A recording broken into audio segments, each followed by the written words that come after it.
You know, they make up stories. People make up stories. This whole thing about flipping, they call it. I know all about flipping. For 30, 40 years, I've been watching flippers.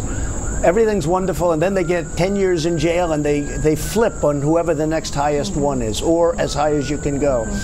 It almost ought to be outlawed. It's not fair, because if somebody's going to spend 5 years like Michael Cohen, or 10 years or 15 years in jail because of a taxi cab industry, because he defrauded some bank.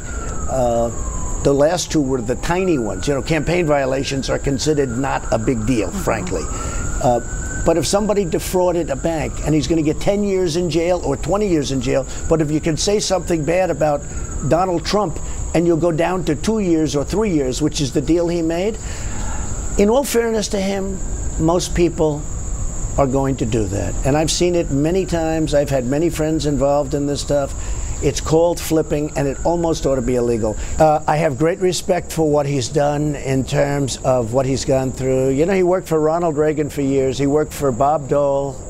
He worked, I guess his firm worked for McCain. He worked for many, many people, many, many years.